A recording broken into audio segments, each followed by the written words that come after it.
Hello and welcome back to another OpenShift Commons. If you haven't heard, 4.8 is coming out soon, and we had the PMs do a what's new in 4.8, so go back and watch that. But what we're doing now is a deep dive into all the different areas that are new in 4.8. So we're really excited today to have Serena with us, who is the PM for the developer experience, so the OpenShift console. So she's going to do a deep dive into what's new in the developer console in OpenShift. And from there, we'll get you started with other things that are new in OpenShift 4.8 as well. And Serena, do you want to introduce yourself more than I just did? And Sure. Yeah, my name's Serena Nichols, and I'm a product manager in the Developer Tools BU, and I am specifically working on the developer experience in the OpenShift console and ODO. So thanks for having me here today. And I'm going to try to go back and forth between a deck and a demo, but as we know, usually when we do demos, oftentimes we'll make we might encounter some issues, so forgive me if that happens. So I wanted to kind of go through a number. Is it all right if I just kick it off, Karina?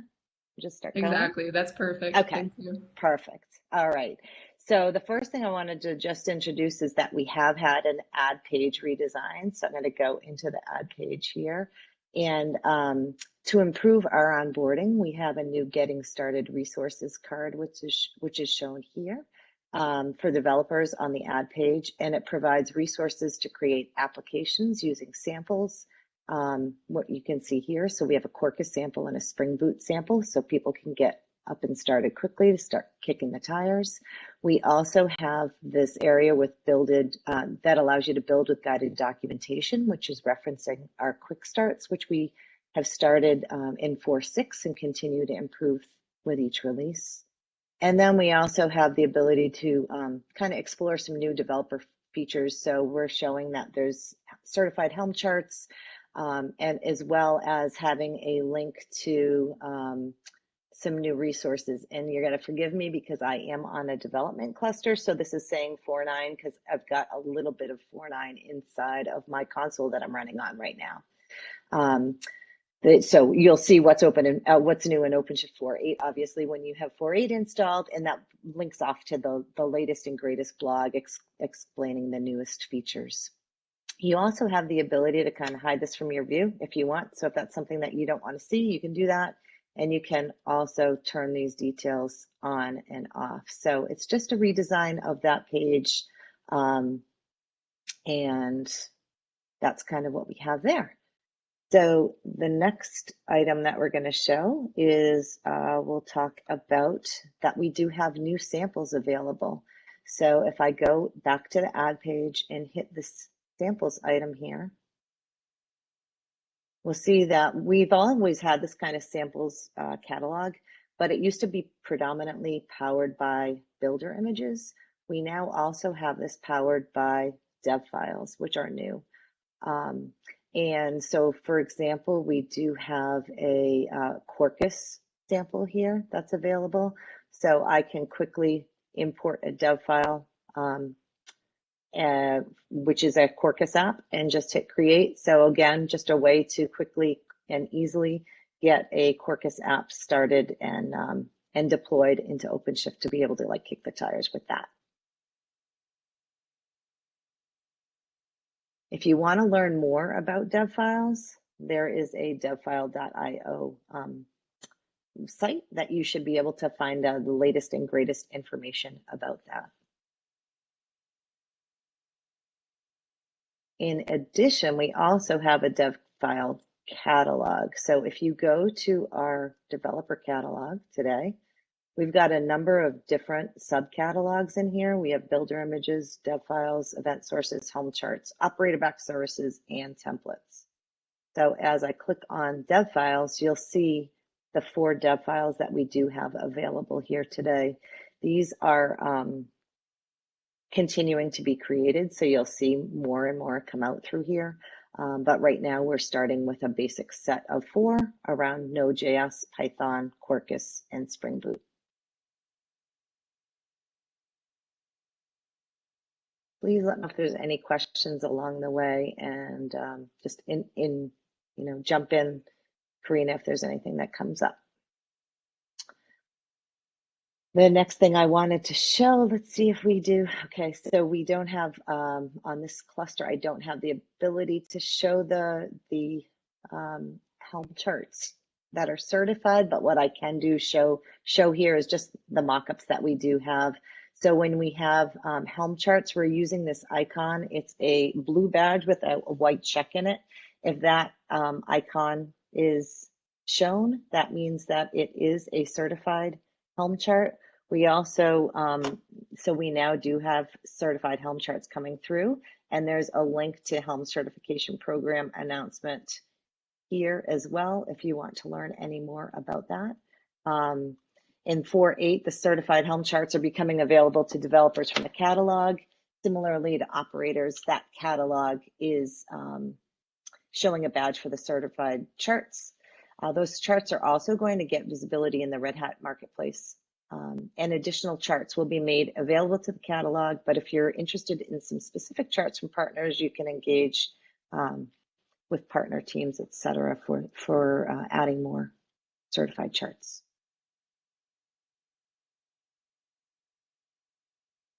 Okay, the next piece that we have done is allowed the ability to import a multi-doc YAML. So a highly requested feature, which was popular with the CLI users, is finally coming to the console. Users can now import multiple YAML files in one go, or separate YAML files with -- delimiter and drag and drop that into the console. So I'm going to do an import YAML, and I am now going to drag and drop a YAML file.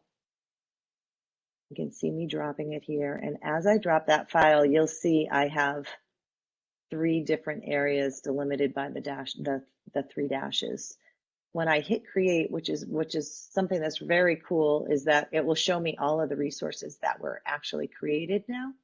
So it gives me the status for all of those, which is very cool. And what that actually did was it created 3 console links that are just here immediately under the user menu. But this is going to be really nice for people. Instead of having to import files one at a time, they can either drag them in individually, all at once, or have them in a single file to create multiple resources.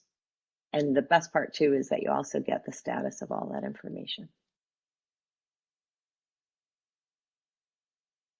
Okay.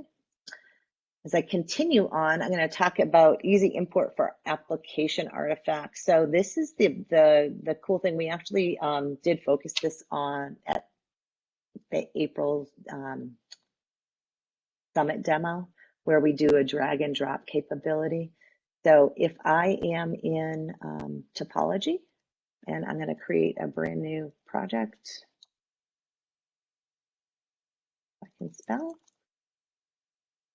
You can see what happens is I'm just like in a topology area, and it just says I can start building my application or visit the add page for more details. What I can also do is I do have a jar file, which you probably can't see because I'm just sharing a single browser tab, but I am now dragging and dropping this jar file into or onto my topology view. And when I drop that, it brings up a form that says, do you want to upload your jar file? Gives a whole bunch of defaults for me. I can provide a lot more information if I'd like. I'm actually not going to deploy. I'm going to deploy this, but I'm not going to give all the, I'm not going to run the application. So I'm just going to hit create by default right now. What you'll see is a jar file uploading alert notification, and tells me that I can access the build logs if I want to.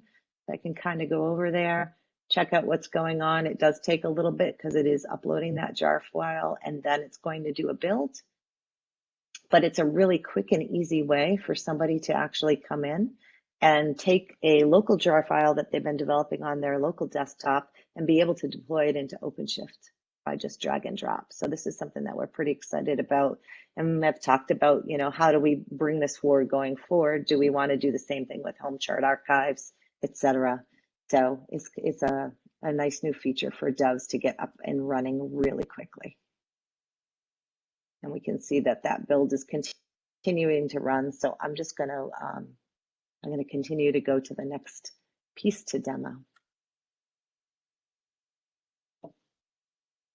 The next one is around improved search in our catalog and in our topology. So I'm just trying to call out where these areas are in the different views.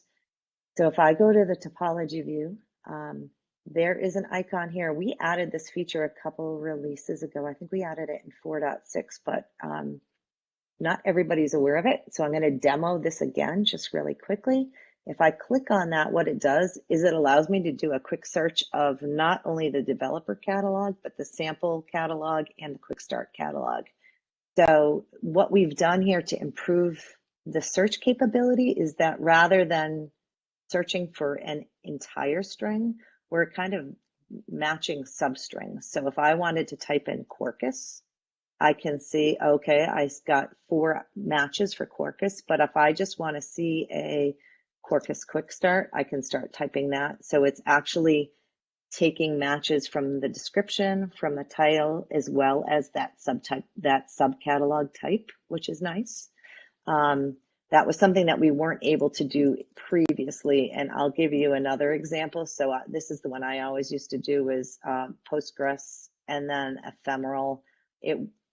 Now that they're doing like 2 substring matches, you're able to easily put two different items together and able to see that powerful search match. So we have that capability here inside of the topology search, but we also have it inside of our developer catalog. If I go back over here and press and then ephemeral, we see that that also works the same way in the developer catalog. So again, just a more powerful search that will hopefully allow users to find things much faster than they had previously.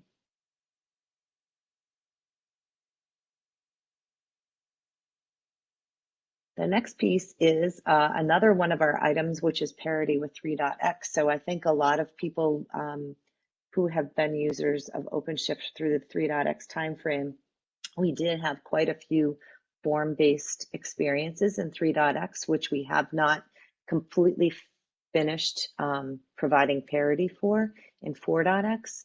So the good news is in 4.8, we will have a form-based edit for deployments and deployment configs. So if I go back into my topology view, and let me just go, I think I have one in here. I do. So I can click on this deployment, and you can see either in my actions menu here, I have an edit deployment, or I could do a right click, which brings up edit deployment. And this brings me to a form, which is awesome. So this would enable me to quickly come down here, change any of the basic options for deployment strategy, etc., but also lets me access some of those advanced options like pause rollouts and scaling. So it allows me to do this through my form view instead of doing YAML view. And of course, if people do prefer YAML editing, they can still go over to the YAML view and do that. But our default is the form view. I know that was a frequently asked request from customers, so that should definitely make a lot of people happy who are coming over from 3.x. Okay, the next item that I was going to go over is around expanded UI for serverless. So when the serverless operator is installed, we continue to enhance the console, and we've made progress in 3 main areas. The first one is that we have provided a new tech preview command, which is called make serverless, and it creates a new serverless deployment next to your existing deployment. Other configurations, including the traffic pattern, can also be modified in the form. So what I'm going to do here is this, and this is around, oops, I'm sorry. This is again around the ability to take an existing application and convert it to serverless. Now, the reason we're calling it tech preview is because at this moment, it was our first round of this capability, but also right now what we're doing is we're just leaving that initial deployment. And so if I click on that deployment, like I showed before, you can either get it to the actions menu on the right-hand side, or you can get it through a right click here. If I click on make serverless, it brings up a form. Note it does show tech preview. It gives me all kinds of information and defaults that are provided, and then also does allow me to do some additional advanced options. I'm going to take everything as the default here, and I'm going to hit create. And what you'll see is that Knative service is being created in that same application as my initial deployment was. This thing is still now running. The build is complete. There we go. And the revision has now shown up. So I should hypothetically, if I click on this route, I should also be able to access the serverless application from here. Yeah, so it's available and ready. So it's a really nice tool to start migrating your regular applications and trying to see what that would look like if it was deployed as a serverless application.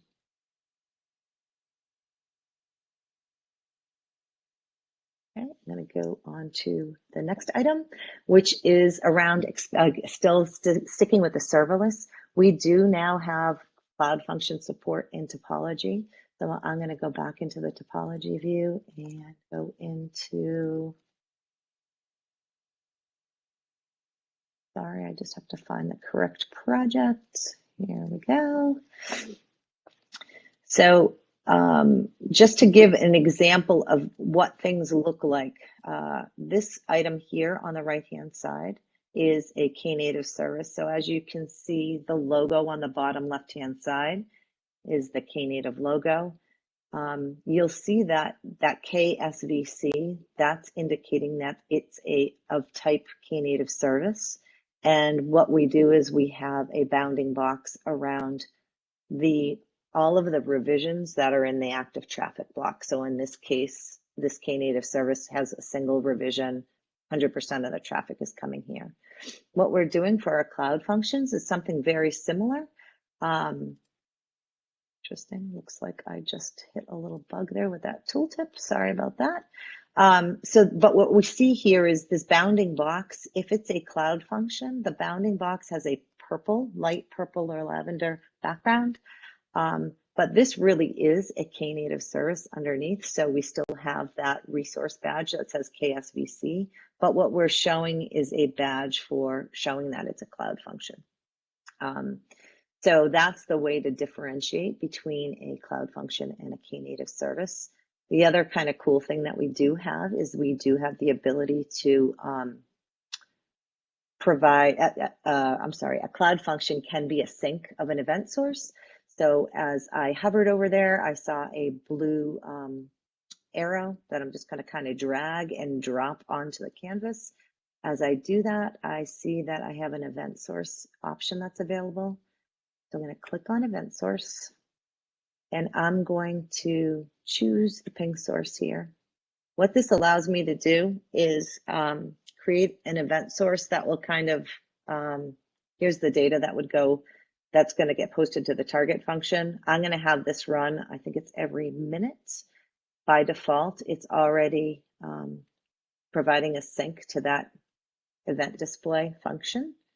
And I'll hit create. And what we should see is every minute we'll see this cloud function kind of wake up from the ping source. There we go.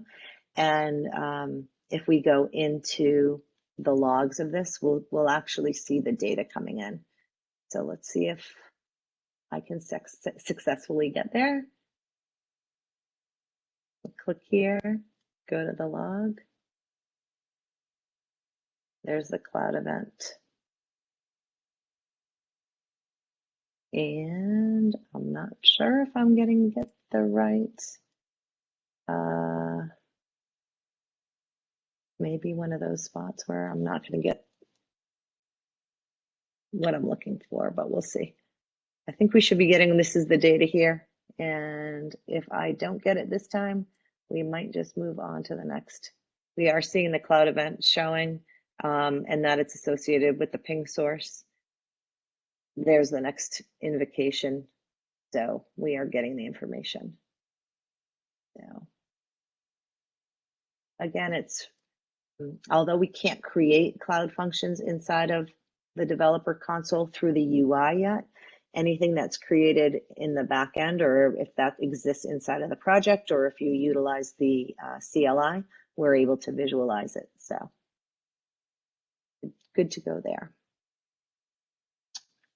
The next item is just around, we also did provide some additional scaling options for Knative services. So again, if I go back into the topology view, and let's just say I was going to deploy an image, and I would say I'm going to make this resource not a deployment config, but a Knative service. As I do that, the advanced options update, and if I go to scaling, what you'll see here, and I'm going to just increase the text here a little bit so it's a little easier for people to read.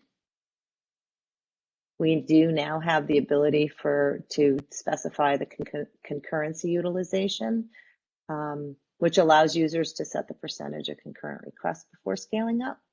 And then also the other new one is that we're supporting is the auto scale window, which again allows users to set the duration to look back for marking auto scaling decisions. That service ends up getting scaled to 0 if no requests are received in that time period. So two very useful scaling options that we've now made available for our serverless apps.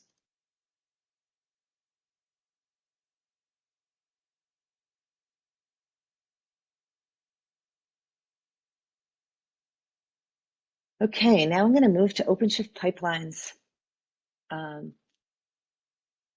Here. I'm going to find a pipeline application. Let's see, I'm going to have to do a search real quickly because I forget which project I had this in. So give me 1 second.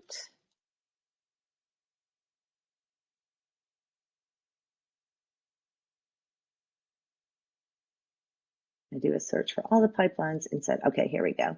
So here is, it was in my test. Okay, great. So I'm going to go back into the developer console. I'm in my test, and I'm going to go into the pipelines area. And what I'll see is that I do have, sorry, I have to go into my test. Here we go. Here we go. So I have a pipeline that's living here now. And what we'll see with the pipelines information is that we're now along with 4.8, let's see, along with 4.8, OpenShift Pipelines 1.5 is going to GA. So what we'll see here is that we, in the console, we've introduced feature parity with Tecton within the pipeline builder, as well as other pipeline related flows. So I'm going to show you some of the information around when expressions and finally tasks.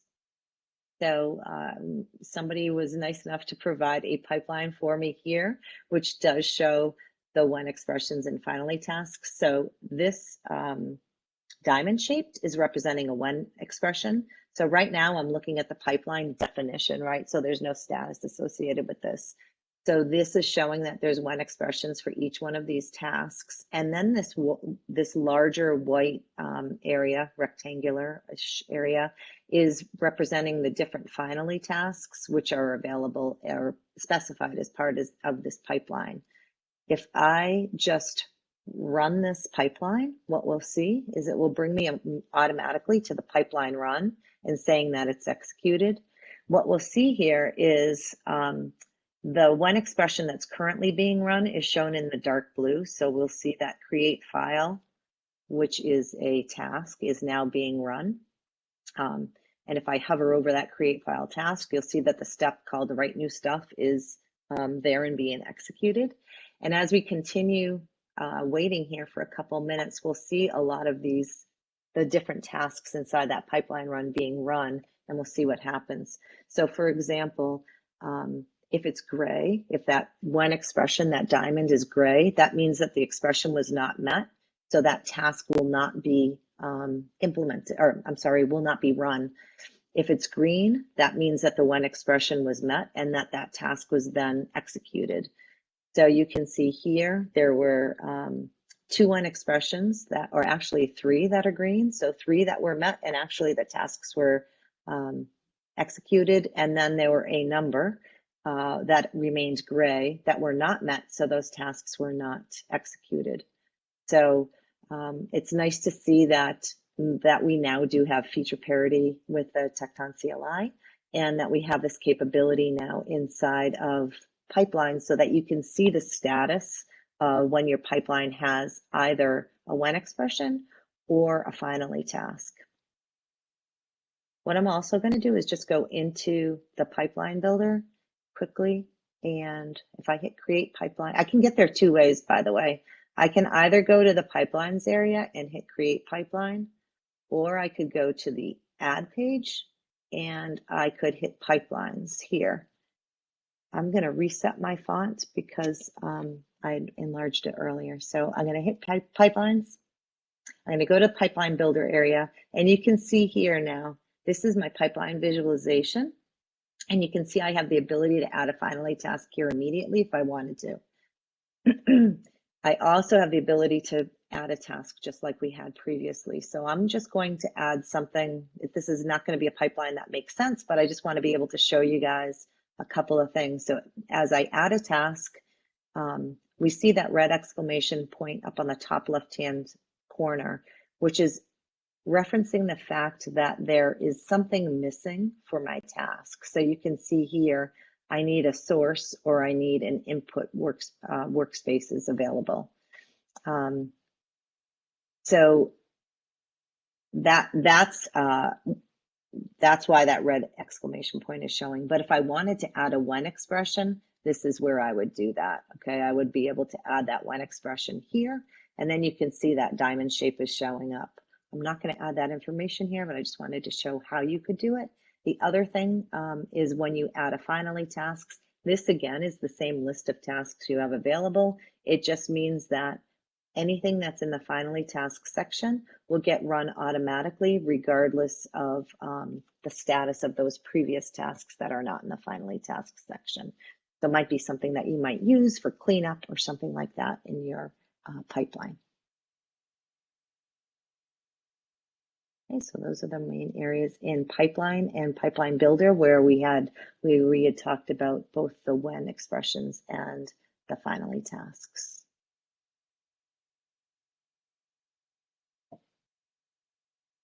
This piece I'm not able to demo today, but I did want to just show you in our cluster today, we do have, if the GitOps operator is installed, we have an environments page. Oh, actually, there we go. We do have one application, which has kind of been bootstrapped by Cam so that it shows up inside of our console.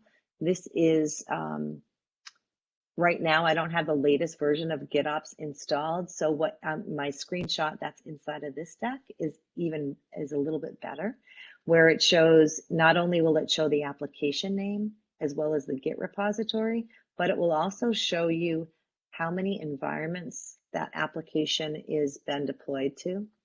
So in this case, it just shows, it shows one.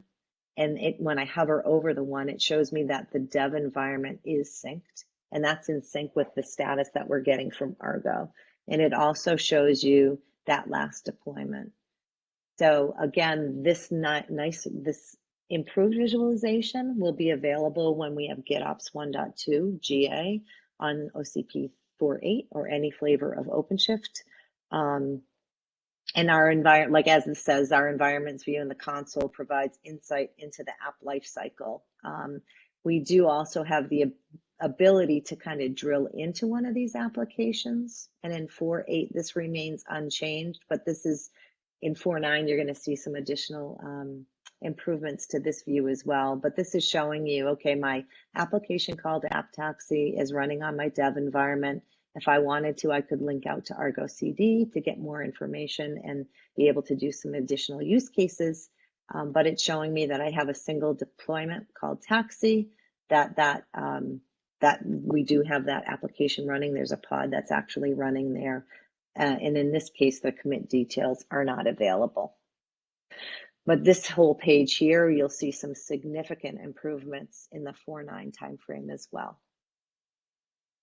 So pipelines and GitOps in that entire kind of outer loop experience is an area where we're putting a lot of effort and improvements in the coming, we have done as well, but we're going to continue to do that in the upcoming year. Any questions out there yet, Karina? Just it's looking great. I mean, I'm also seeing a lot of things that I've been eagerly awaiting, right? And then pipeline, serverless, this is awesome. Just keep going. Okay. This is great. Thank you. Okay, great. I probably only have about another 10 minutes or so. So I just checking, because now what I'm going to do is I'm going to jump in from where we were just talking about how the developer can do everything and what they can access. Now I'm going to talk about customizing the developer experience. So as an administrator, how you might want to customize the experience for your developers to make them more productive or more efficient, those type of things. So what you'll see here actually is kind of exciting, in my opinion, always, is that these three have actually come from customer requirements, or customer feature requests. With each release, we try to put in new features with new technologies, but we're also always trying to kind of guide that and juggle that along with some improvements and usability improvements, as well as customer requests. So this is an exciting piece for me to be able to share back with customers and users who are trying to communicate with us what they want, that it's showing that we are trying to give them some of that information as well. So this is talking about some of the new quick start features that we have. What I'm going to do here is I think everybody probably has some awareness of what quick starts are, but if you don't, I'm going to go to the help menu on the masthead and click on the quick starts menu item. That shows me all of our quick starts that we have available inside of the console today. What's interesting about quick starts is they are customizable, so any administrator, or actually any operator, can create their own quick starts and make them available to anybody using the platform. What's really nice, and what we've heard from our customers, is that one of the exciting pieces about this is that they can create their own quick starts to help jumpstart their own developers or their own development teams, to provide them with some additional information on what their what their standards might be, or their best practices might be, for example. We can see here, we have some here that are talking about like adding health checks to your sample applications and things like that. But you could really, as an admin, or even a team, a development lead, right? You could want to create some quick starts to help kind of jumpstart or onboard some of your development team. And it's a pretty easy process. We've got a bunch of samples that are available. But what I really wanted to talk about today is that we do have a new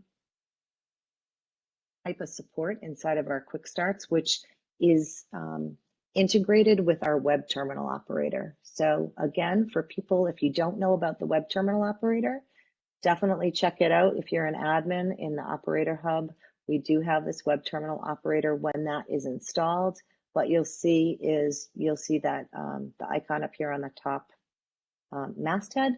When I click on that, it takes a second. It's going to create a workspace for me. So it is going to takes a second to connect to my terminal for me. But once I do that, I do have the ability to utilize command lines as much as possible, as much as I want, and it's inside of my web browser. So why is this a nice feature for developers?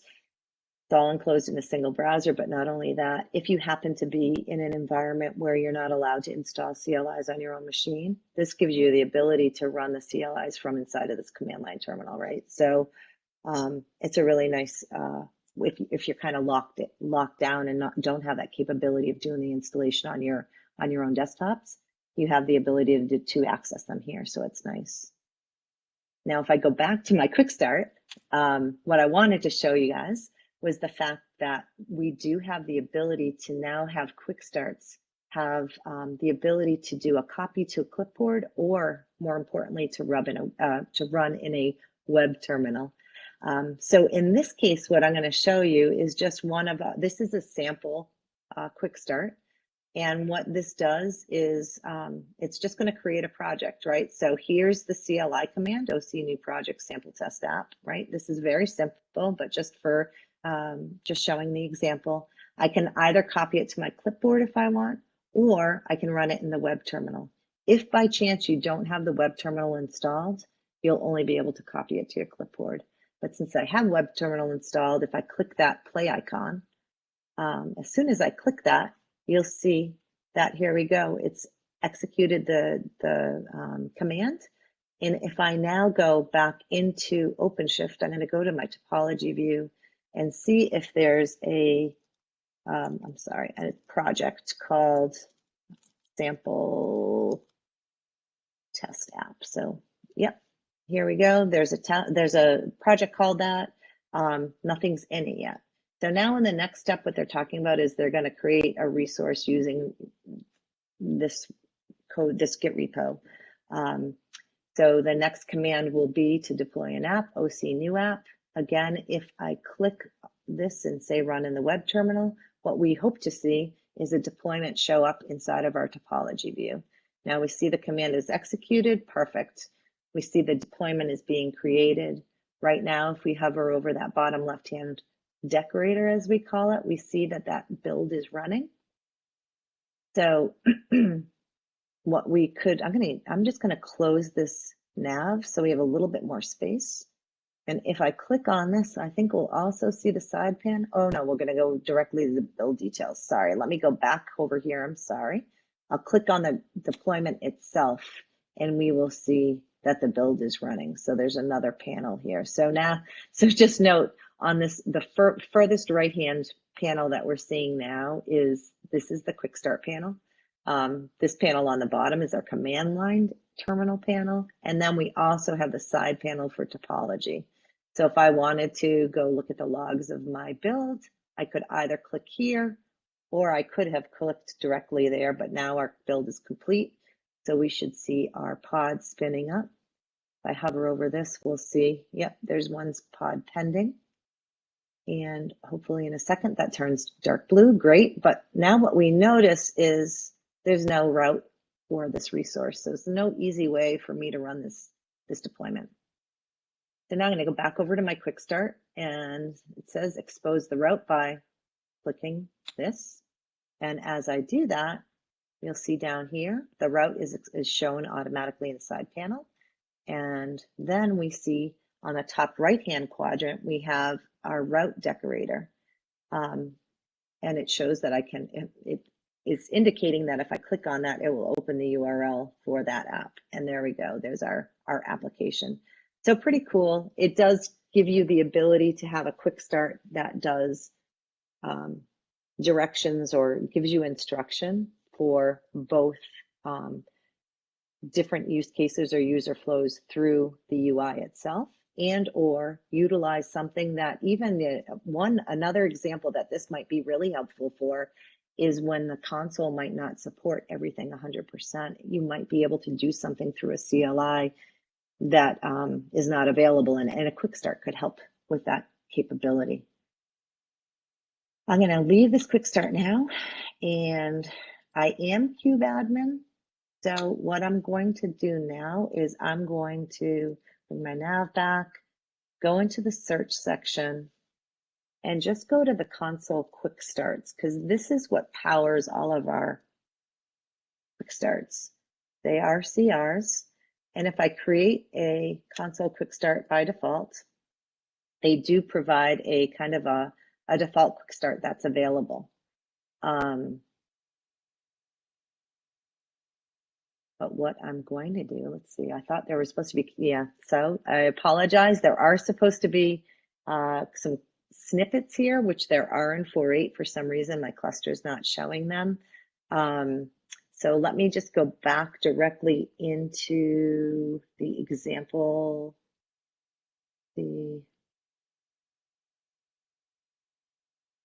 Sorry, I'm trying to remember what it was called. Here it is, a demo. There we go. This is the one that is showing the syntax for copy and paste. So in this case, if you wanted to show the copy or the execute pieces inside of the quick start, the syntax is just kind of right here. And I also have this in the deck that I'll show again. It's just pretty easy where you utilize the copy or the execute command. Once we do typically have the sidebar that has snippets, and we will have a snippet that puts this information in there for you into your YAML file. So it's pretty easy. But I'm going to switch back over to my deck, which shows what the format is for the copy, as well as what the format is for the execute. And if you put the execute command in, like I mentioned, it will provide icons for both copy and execute. Okay, so let's go to the next one. The next piece is around the fact that there's more ways to customize the developer experience by hiding individual features from the ad page. So we just kind of mentioned earlier at the beginning of this that we do have this redesigned kind of ad page here. And what we have heard from customers is sometimes they might not want all of these features available for their development team. So I'm going to try to do this, and we'll see. Hopefully I don't fail. What I'm going to try to do is remove the from Docker file piece from the ad setup. So I'm going to have to cheat over here and go look and see what I need to do. So I'm going to go to my, let's see. I have to go over to search. Find console. Really hoping I'm doing the right one. Go into cluster, go to YAML. I can view my sidebar. I can go down to the spec area and view details here. And no, I think I went to the wrong one. See, I knew I was going to do one sec. Search. Might be this one.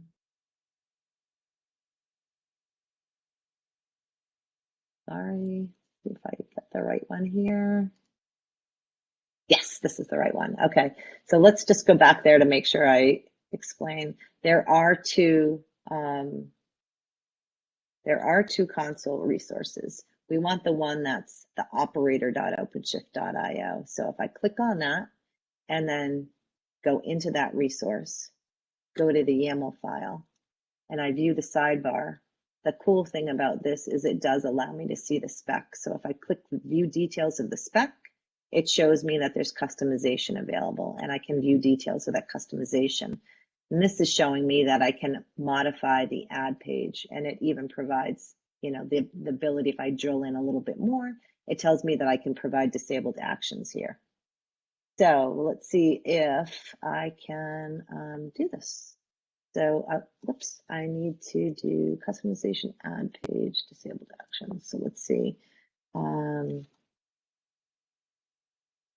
right, the other neat thing about this is it does have snippets. So it's telling me that it does have ad page actions, and I can insert a snippet. So let's see if I can get this to work properly.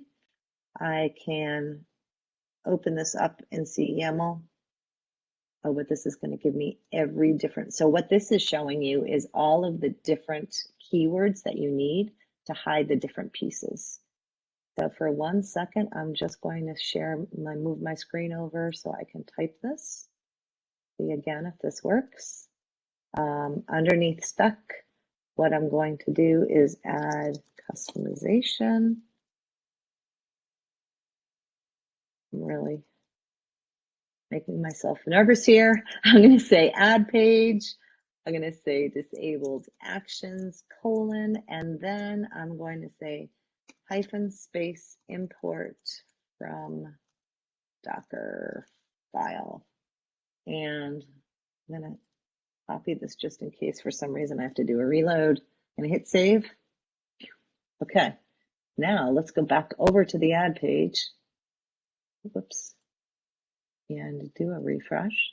It does take a couple seconds if I've done it right. And maybe I haven't. There we go. Phew. Successfully. So import from Dockerfile is now not available anymore on this cluster for anybody to have access to. So again, that's, you know, as we just kind of went through this, I go back over to the view sidebar and look at the snippets. For somebody who wants to kind of set the access to hide some of those items, that is where you could see it, right? So disables upload jar, pipeline, operator back services. There's a number of things here that you can disable. And now, oops,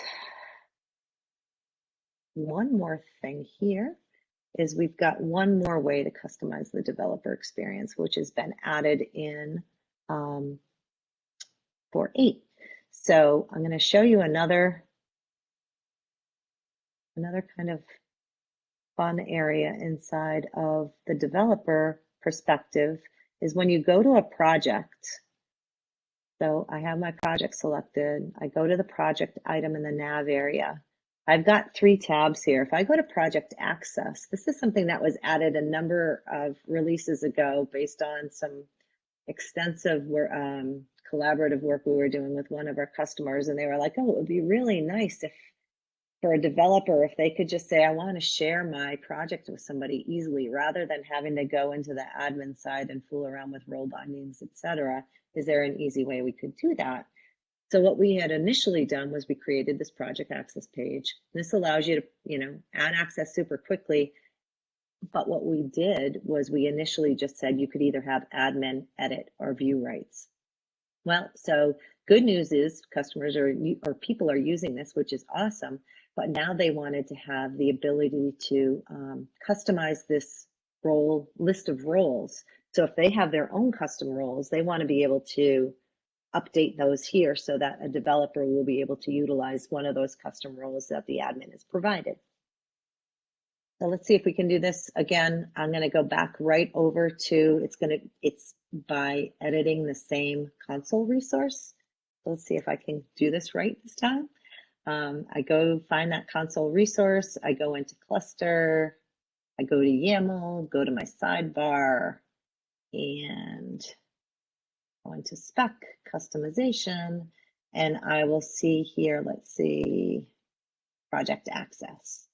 So project access allows customizing the available list of cluster roles, You can view the details. So that's going to be the context I need to have now. It's project access and then available cluster roles. And if I look at snippets, I think we also have some information here. We do. So available cluster roles, and then you would just add whatever you want for your example. So let's see, what did I have here? Registry admin. So I'm going to try that again here. So we already have a single customization, which was add page. Going to try to make this larger. So, oops. So it's a little easier for people to see. Except I lost my spot. There we go. And now let's see what I need to do here is project access. I think let's go back to my notes. Yeah, project access and then available cluster roles. Available cluster roles. And then I'm just going to type in admin, edit, view, and registry admin.